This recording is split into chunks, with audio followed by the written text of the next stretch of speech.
Ngayon, ano ba ang komento ng mga kongresista hingil po dyan po sa mga pinaggagawa at paiba-ibang sinasabi ni Senate President Chis Escudero? Ano po? So ngayon, i-play po natin. Ito pang isang balita na nakita natin patungkol po dito sa kill impeachment resolution. Ayon po sa mga kongresista, garapalan na daw po yan mga kababayan. So ngayon, i-play po natin. Umikot ang draft resolution para ibasura na ang impeachment sa harap ng mga panawagang umpisahan na ang paglilitis ni VP Sara sa Senado. Ayon sa ilang mambabatas, bukod sa pagiging unconstitutional, isa rin itong garapalan. Ang detalye sa agenda report ni Zandro Ochona. Is there any second to the motion duly seconded by Honorable Arnie Fuentebella? Is there any objection to the motion? Hearing none, the motion is carried.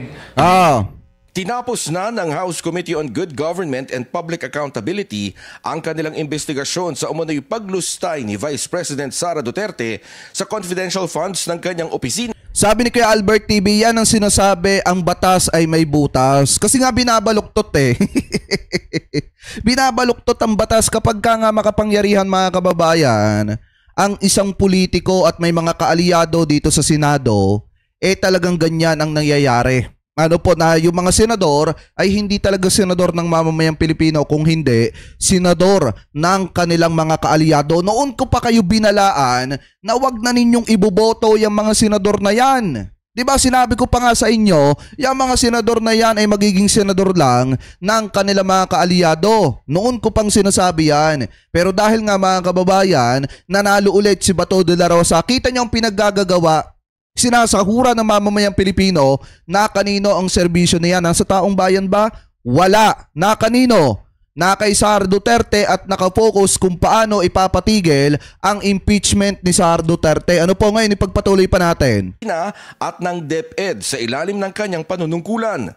Ito ang pinagbatayan ng ilan sa articles of impeachment na nasa kamay na ng Senado. Kaya labis na lang ang pagkadismaya ng committee chairman nang lumabas ang isang draft resolution para madismiss ang kaso. That is not for them to decide. That is not what is mandated sa Senate sa Constitution. Kaya hindi ko pa alam kung ano yung magiging legal repercussion netong gagawin nila. Insofar as may legal point of view, hindi yan naayon sa ating saligang batas. Sa nakuhang draft copy ng resolusyon ng Billionaire News Channel, nakasaad na magkakaroon ng de facto dismissal ang impeachment ni Duterte kahit na hindi pa binubuo ang Senado bilang isang impeachment court. Napakagarapal naman na gawin yan ng Senado sa ngayon. Dahil alam naman natin... Alam nyo ba kung sino ang ginagarapal ng Senado? Yung mga kongresista ba? Hindi mga kababayan. Sino ang ginagarapal ng Senado? Ang taong bayan. Kanino bang issue yung pinag-uusapan dito? Issue ni Sara Duterte at ang kalaban niya ay ang mamamayang Pilipino. Bakit? Dahil pera lang naman ng mga taxpayers ng mamamayang Pilipino yung pinag-uusapan dito na hindi maipaliwanag ni Sara Duterte kung saan dinala ng kanyang departamento. Ano po, na gumamit pa ng kung sino-sino mga pangalan na hindi naman nag-e-exist para palabasin na yun yung tumanggap at gumastos ng pera ng taong bayan. So dahil po sa ginagawa ng mga senador na kaalyado ni Sara Duterte, ipinapakita lang niya na ginagarapal nila, hindi ang Kamara, hindi ang Senado, kung hindi mismong ang taong bayan na naglukluk po sa kanila. Ano po ngayon, ipagpatuloy pa natin. Na ang panawagan, ang umiingay na panawagan ngayon ay put the Vice President in trial. Nasa kanila yung lahat ng bola para gawin ang lahat at bigyan ang publiko ng report na kailangan nating malaman. Pero hindi po nagkakaroon ng usad at hindi nangyayari yun. Parang napipredict ko sa bolang kristal na may iba't ibang mga grupo na nag-uusap, mga kababayan, na kapag ka itong impeachment ni Sara Duterte ay binaliwala ng Senado at sa madalit salita pinatay nila mga kababayan, lalabas yung mga grupong yon at pupunta sa EDSA at magrarally at ipapanawagan mga kababayan sa Senado na tutukan nila yung impeachment mga kababayan at dapat matuloy yung impeachment na yon. Gugustuhin ba ng Senado na mangyari yon? Eto, tanong ko lang naman, sa Senado mga kababayan. Gugustuhin ba nila na mangyari na mag-aklas ang mamamayang Pilipino, mag-rally mga kababayan para lang sabihin at para lang ipanawagan na mapapanagot yung isang politiko na may pananagutan mga kababayan? Gugustuhin ba nila yan? Di umano mga kababayan, gugustuhin ba nila yan? Di ba ipagpatuloy pa natin? Panahon na raw para balikan ng mga senador kung bakit ba sila hinalal sa pwesto. Tama! At kung tama! nagagampanan pa ba nila ang kanilang mga tungkulin, kasama na ang pag-upo bilang hukom sa impeachment court. Sobrang nakakahiya bilang isang Pilipino na may ganito tayong mga senador na nag-a-attempt na i-dismiss na lang ang impeachment, yung articles of impeachment na nakarating sa kanila. Sa isang statement, sinabi ni House Prosecution Panel member Representative Jervil Luistro na wala sa kapangyarihan ng Senado na i-dismiss ang impeachment nang hindi pa sila nabubuo bilang impeachment court. Tama! At dalawa lang ang maaring maging desisyon nila, pagpapawalang sala o conviction. Bagay na sinang-ayunan ni dating Bayan Muna Representative Nery Colmenares. Kailangan anya na mag-convene muna bilang impeachment court ang Senado. Tsaka saan ka ba naman nagkatala mga kababayan? Hindi pa nga nag-uumpisa yung trial, acquitted na agad yung ita-trial. Saan ka ba naman nagkatala na ganon? Hindi pa nag-uumpisa yung trial mga kababayan pero acquitted na agad yung isasalang sa trial. Bago sila magkaroon ng desisyon. Nagbabala ng malawakang kilos protesta ang mga grupo kung hindi matutuloy ang impeachment trial. Yan, o, diba? Kaya nakaabang ang lahat. O ayan mga kababayan, kasasabi ko lang kanina, nagbabala ng kilos protesta ang ilang mga grupo kapag hindi na ituloy. Ano po, kapag hindi na ituloy yung impeachment trial ni Sara Duterte, gugustuhin ba ng mga senador na mangyari yan? Na magkakaroon pa ng mga kilos protesta para lamang po maipakita ng mamamayang Pilipino na interesado sila sa isyu ng impeachment ni Sara Duterte. Kung magko-convene nga ba bilang impeachment court ang Senado.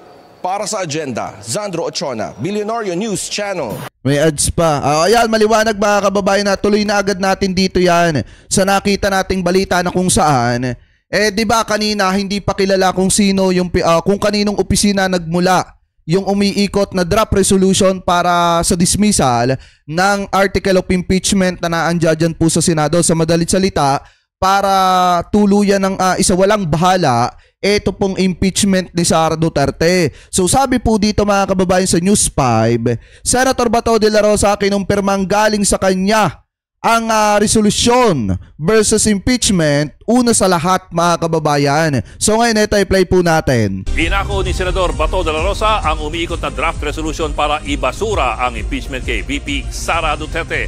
At live po mula sa Senado, nauna sa balitang yan si Camille Samonte. Camille, ano ang sabi ni Senator Bato? Sinabi naman ni Senator Ronald Bato de la Rosa na siya ang nagbaikot ng draft resolution para ipabasura ang impeachment case laban kay Vice President Sara Duterte. Gite de la Rosa, sarili niya itong inisyatibo at hindi ito alam ni Vice President Sara Duterte. Posible raw niyang i-file ang resolution. Lokohin mo, Bato, ang lelang mong panot. Lokohin mo ang mga kaalyado mo, wag ang taong bayan. Maliwanag naman na lahat ng ginagawa mo ay utos ni Sara Duterte. Dahil kaalyado mo, yang mga yan, imposible naman nakikilos ka nang hindi alam ni Sara Duterte. Maliwanag nga mga kababayan na yung loyalty ni Bato de la Rosa ay nasa mga Duterte. Natural na gagawin ni Bato yan base sa sinasabi mga kababayan ng kanyang kaalyadong si Sara Duterte. Alam niyo ba mga kababayan, ito yung isang patunay na kawawa yung mga bumoto kay Bato de la Rosa. Bakit? Saglip na tulungan ng gobyerno kung paano mga kababayan may ibsan yung pangunahing problema ng mamamayang Pilipino. Anong ginagawa ni Bato de la Rosa? Gumagawa ng isang bagay para pigilan ano po yung pag-usad ng proseso ng batas mga kababayan at pananagutan ng isang politikong may dapat sagutin sa mamamayang Pilipino or may issue sa pera ng mamamayang Pilipino. So yan ba yung ipinagmamalaki ninyo? Natutulong para paunlarin ang bansang Pilipinas? Natutulong para ibangon at tutukan yung pangunahing pangailangan ng mga kababayang Pilipino natin, ano bang ginagawa? Nagtatrabaho ba bilang senador? Hindi. Nagtatrabaho bilang kaalyado ni Sara Duterte at kung paano ililigtas si Sara Duterte. Yan yung tinatrabaho ni Bato. Ano po ngayon, ipagpatuloy pa natin. Resolution ngayong hapon kung makuha ang sapat na bilang ng lagda ng mga senador o sa susunod na linggo. Tumanggi naman si De La Rosa na sabihin kung ilan na ang nag-commit na susuporta at pipirma sa resolution. Gayunman, kahit daw na hindi siya makakuha ng sapat na suporta para maaprubahan, ay ipa-file pa rin niya ito dahil gusto niyang ipahayag ang kanyang posisyon kontra sa impeachment case ni VP Sara. Grabe. Ano naman ang sabi ni Senate President Chis Escudero tungkol dito? Akala ko ba sinasabi mo, Senate President Chis Escudero, na bawal magpakita ng ang mga kasamahan mong senador ng pagmamalasakit or hindi pagmamalasakit sa issue ng impeachment? At akala ko ba bawal magbigay ng opinyon yung mga senador dyan po sa issue ng impeachment kasi sa issue ng impeachment kasi tatayo pong mga hurado yung mga yan sa impeachment trial. Bakit ngayon yung mismo mga huradong tatayo na ang gumagawa pa ng paraan para mga kababayan wag matuloy yung trial? Saan ka ba naman nagkatala? Tatayo kang hurado, tapos ikaw ang gumagawa ng paraan para wag matuloy yung trial? Anong klase kang senador? Diba? Nauna nga ang pinabulaanan ni Senate President Chis Escudero na may inihaing resolusyon para ibabasura ang articles of impeachment laban kay VP Sara. Pero kung meron man daw na maghain ng ganitong resolusyon, bago mag-adjourn ang session, aaksyonan, pagdedebatehan, at pagbobotohan naman daw yan ng mga senador. Pero hanggat wala, mananatili sa June 11 ang pagbasa ng articles of impeachment at pagko-convene ng Senado bilang impeachment court. Pakinggan natin ang pahayag ni SP Escudero. Walang ganong uri ng resolusyon na final o pending sa Senado sa ngayon. Ano mang kumakalat na resolusyon na wala namang author na pinakita lamang din sa akin. Sino sinungaling sa inyo ni Bato? Mismong inako na nga ni Bato yung pananagutan na talagang sa kanyang opisina nagmula yung draft of resolution para ipawalang bisa yung impeachment ni Sara Duterte para hindi na matuloy. Na media ay ika nga mere scrap of paper unless may mag-file niyan, unless may mag-author niyan, unless pagdebatihan niyan, at unless pagbotohan niyan.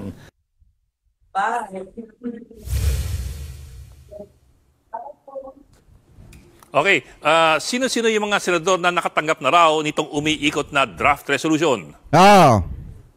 Doon sa Senator Amy Marcos, kinumpirma nga na nakita niya itong nasabing resolusyon. 3 na raw yung nakita niya at marami raw kasing versions at drafts na iba-iba ang pakay. Maging sa Senator Jinggoy Estrada, nakatanggap din daw ng aktual na kopya ng resolusyon. Nung Lunes pa nga raw ito umiikot. Habang si Senator Ping Lacson naman, nakatanggap din itong resolusyon pero undated, unnumbered at unauthored daw ito. Tapos sasabihin mga kababayan ni Senate President Chis Escudero na walang resolution na umiikot na ganun. Di ba, sino niloloko niya?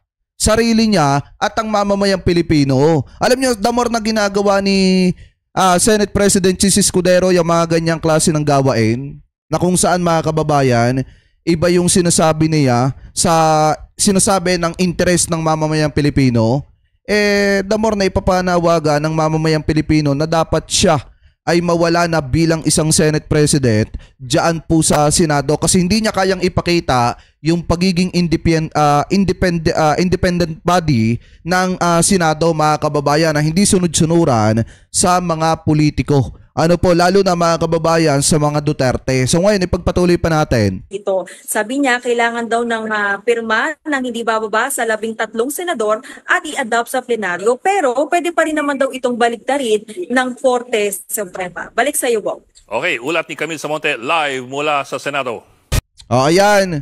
Maliwanag mga kababayan ha. Next time, pag boboto kayo ng mga senador, iboto nyo yung senador na may malasakit sa inyo. Hindi yung senador na may malasakit sa mga kaalyado nila para pagtakpan yung ginagawang anomalya at pandurugas sa pera ng mamamayang Pilipino. Ngayon nakita nyo na kay Bato de la Rosa, partida mga kababayan ha, karire-elect lang ulit ni Bato de la Rosa pero pag-aaksaya na naman ng pera ng mamamayang Pilipino yung nasa sa isip po niya. Saglip na magtrabaho at gampanan yung kanyang mandato bilang senador na iniluklok ng mamamayang Pilipino, ano pong ginagawa niya? Gumagawa ng paraan para isalba si Sara Duterte sa bingit ng impeachment, mga kababayan. Idinamay pa si Senate President Chis Escudero. Sa bagay, mga kababayan, ito yung nakikita ko dyan eh. Kaya siguro, mga kababayan, kumakampi itong si Escudero dito po sa mga senador na kaalyado ni Sara Duterte kasi natatakot siya na mawala sa kanya ang trono ng pagiging isang Senate President. Lalo na at may mga bagong senador na na-re-elect, mga kababayan, or naluklok muli na qualified maging bagong Senate President. Katulad, mga kababayan, na Tito Sen at nung iba pa ng mga naluklok, mga kababayan, na talagang alam natin na may paninindigan at hindi basta-basta mauutusan ng ibang mga politiko dyan. Ano po? So kayo, mga kababayan, ano po ang komento po ninyo hingil po dyan sa issue ng impeachment, mga kababayan, ni Sara Duterte, na kung saan sinusubukan ng gapangay ni Bato de la Rosa para nang sa ganon, mga kababayan, hindi na po matuloy pa or hindi na magkaroon ng trial. Ano po, na habang ginagapang ni Bato de la Rosa,